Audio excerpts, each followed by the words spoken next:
We got Coach Newberry. Coach, you're going to start us with an opening statement. Sure. You know, first of all, hats off to Army. Ton of respect for their football team. Those young men, fought their hearts out tonight.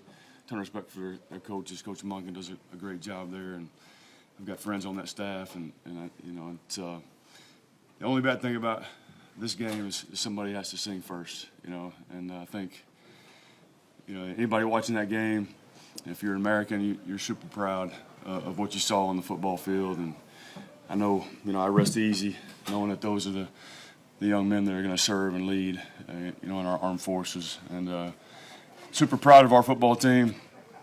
Wasn't the prettiest today. A lot of mistakes, a couple of turnovers, some missed opportunities.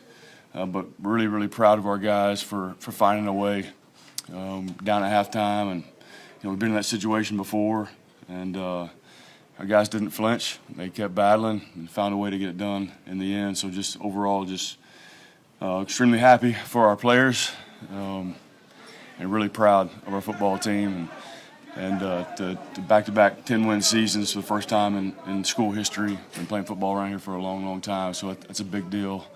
And again, just couldn't be more proud of these players, their fight, their toughness, their grit, all those things. These are the guys you want as potential war fighters for your country. There's no doubt about that. And so just really, really proud and great to get a win. Go ahead. Gene and Wax. Okay. Gene Okay. Coach, we talked about Blake's ability to put negative plays behind him. Just how much did you see him lean on that, especially late in the game when he had to have a touchdown? Today was a great example of that, right? Didn't play his best game. Had a couple missed reads early on and a couple of turnovers and some missed throws, but the kid's special. He's a stud, and it doesn't faze him one bit. We talked about that in the locker room after the game, and that's who we are. And that's what I've been trying to instill in these guys is, hey, be in the present, right? Don't be attached to the outcome. Move on to the next play, and his ability to do that is uncanny, and I think that rubs off on the rest of our guys. And didn't play a good first half, and there was no sense of panic in the locker room, none of that stuff, and our guys stay together and they keep fighting, and just amazed with the way these guys find a way. And we're really proud of Blake, and been like that the last 2 years with him. So special young man. Wax and Kyle. Can you talk about two plays in particular? Blake's fighting for yardage on the goal line and the ball pops out. I think it was Eli Heidenreich hustles back there to cover the ball. Yeah. And then on that play at midfield on the last possession, the ball pops out and somehow Blake catches it out of midair himself. Yeah. That's could have been disaster on both. Yeah, it could have been a disaster, and the ball was sitting there forever on the turf, and the guy picked it up and made a great effort play, knocking it out of his hands and jumping on the football there, and then a spectacular play on the fourth down, between Blake and Eli right there. Fortunate that the ball bounced back into Blake's hands on that play and put us in the position to go for it on fourth down and end the game right there. But ball bounced our way a couple times. Actually, first I'd like to follow up on Wags' question there. What was your advantage on that goal line fumble? Did you see the ball come out that quick? I saw it come out late. I saw it sit there. I think I was the first one to see it sitting there on the ground. And thank goodness that they didn't scoop it up and go the other way with it. But man, what a missed opportunity that would have been right there. So fortunate, to get that ball back right there. And then I think only 48 yards for Army in the second half. I think PJ and the defense. What did you kind of see out of them? Obviously, they got a turnover. Yeah. But what did you see out of them in that adjustment to really, almost shut these guys out? Well, tell you what, I think that Cody Worley, the offense coordinator, does a great job. Smart football coach, and they had a really good plan. And it kept us off balance early. A lot of shifting and a lot of motion. Kept us off balance. With running the ball and throwing it. And I thought he did a really nice job. And we weren't on the same page on a lot of those things. Some things we had called were choice things based on whether it was under center or in the gun, based on the formation. Kept us off balance a little bit. But I thought Coach Volker and D-Step did a nice job of getting those guys settled down, talking them through some things, made a couple of changes there, and they came out in the second half and played really, really well. give us a chance to win the game. It was actually 27 yards in the second half, already. 26 on the first drive, 1 yard in the last 4 drives. So whether it be Blake or Eli making the play, Alex in there on their fourth down there, Landon was in on offense on that play. What does it mean for the seniors to have the biggest moments in this game? Well, you need them. You need your seniors to have big moments in games like this. You need your best players to play well, and it's a special class, man. A special senior class. They've been through a lot. They've seen the down years here, and so I think that's why it's so rewarding for them to finish up the way that they have, because they've worked their tails off. They've done things the right way. This group's going to leave a legacy behind. It's going to make us better, moving forward. So proud of all of them. A lot of guys are seniors here that didn't play today. They've been phenomenal, playing their role and doing their part and helping us win games in one way or the other. So just really, really proud of and grateful for all of them. Looked like Glenn Clark after that. there were a little bit of extracurriculars there at the end. It was obviously a physical game, but did it feel like a chippy one as well? And then what was just that raw emotion release like afterwards? Yeah, I didn't think it felt like a chippy game outside of the norm. The emotions are high. And, this is as fierce of a rivalry, as there is. But I think there's a mutual respect, overarching mutual respect that makes this rivalry a little different. I don't know what happened after the game. I have no idea. I'd be surprised if one of our guys started that, Brian, the fourth down, the touchdown, that wasn't an obvious decision given how much time was left in the timeouts. Could you detail what went into making that decision when you knew you were doing it and why? Yeah, well, I kind of felt like we had to. A little bit over 6 minutes, I think, left in the game at that point. The nature of what they do offensively, despite how well we had played in the second half, you may not get the ball back, And so, if you don't get it right there, at least they're backed up a little bit, and we have 3 timeouts. You hope you get a stop. That way, if they have to punt from their own end zone, you get pretty good field position. You got a shot to go in there and get it again. So it felt like we had to go right there.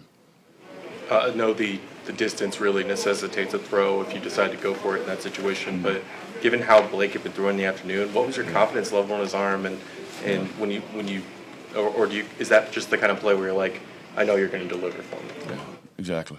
Right. It's just like we've been talking about with him, He'll make a mistake, come back and make an exceptional play. And I trust him as much as I trust any player, in our program. And he's done it, the last 2 years. When we need a play, right, he makes them. And so it was, I didn't have any, there was no hesitation, asking him to throw the ball in that situation. Feels like today's game was another example of whether, early in the game, you guys being down, having the resiliency to come back. Can I just speak to the really camaraderie and the ability of this team to really persevere and fight through really whatever is thrown at them on the field? Yeah, I think it speaks volumes, And we've been in this situation a bunch of times. And this team, I think there was a psychological shift, this year is going from a team that was hoping to win to be a team that expects to win. And I think there's a lot to that. And I think this team expects to win and believes that they're going to find a way, believes in each other and trust each other. And so, yeah, but it's good that we've gone through some of those things early on in the season. When you get in this situation, there's no sense of panic or hesitation. Can you talk about the first half? Probably Army couldn't have scripted it any better. I think they hauled the ball for like 17 minutes almost. You only had a couple possessions, and they get a 3 and out. I mean, that was pretty much, they couldn't have played a better first half for what they do. I think we each had 3 possessions in the first half. I think they scored on all 3 of their possessions. We went down and scored the first one. A nice drive down the field, and then went 3 and out in the second drive, which in a game like this, it's almost like a turnover, really. And then drove the ball down and turned it over. I had a chance to score some points there at the end of the half and turned the ball over. It was unfortunate. So you're right. It went about as well as it could have for them in the first half. And then they had the ball coming out, the first drive of the second half. We were able to get a stop there. And so, yeah, it wasn't a great start. It wasn't pretty, right? But we found a way. Brian, you mentioned the legacies for a bunch of these seniors. Obviously, Eli, Heidenreich, and the fumble recovery and the touchdown right after that. I mean, is that pretty emblematic of just kind of his all-around play, the coming in clutch in different situations? Yeah, he's clutch. He's big-time clutch, and he's been that way his whole career. And that's stuff you can't coach. We got a lot of guys that have a lot of things that you can't coach, just who they are. And I tell you what, we're going to miss those guys a lot. And grateful for all of them, and really, really proud of them. Brian, on the last touchdown, what was the key to getting Eli, obviously your top target, basically one-on-one there? Yeah, I don't know that we thought we'd get him one-on-one necessarily, but I think when Blake saw him in a one-on-one situation, that's the guy he was going to. You know, they'd bracketed him a little bit early on in the game in some situations, so I wasn't sure they were going to allow that to happen. And if they do in that situation, you got to go to your next option. But it was there, and Blake made a nice throw, and he made a hell of a catch. After the interception early in the second half, you guys hold them to a field goal. How huge of a swing was that when they had been able to capitalize early and often, especially after missing? Yeah, big time, right? To go out and get a stop like that right after a turnover, especially in light of how we played kind of in the first half, was big. It was huge. Yeah, I thought defensively in the second half we were pretty lights out and put ourselves in a position to win the game. Any other questions for Coach? Well, I don't think we brought it up, but keeping the Commander-in-Chief's trophy in Annapolis, talk about that? Yeah. Where it belongs, right? Yeah, two years in a row, yeah. When was the last time we won it 2 years in a row, Strauss? It was, I think, 12 and 13. 2013, yeah. Yeah. Make sure you make it. No, He's already got it. you know, the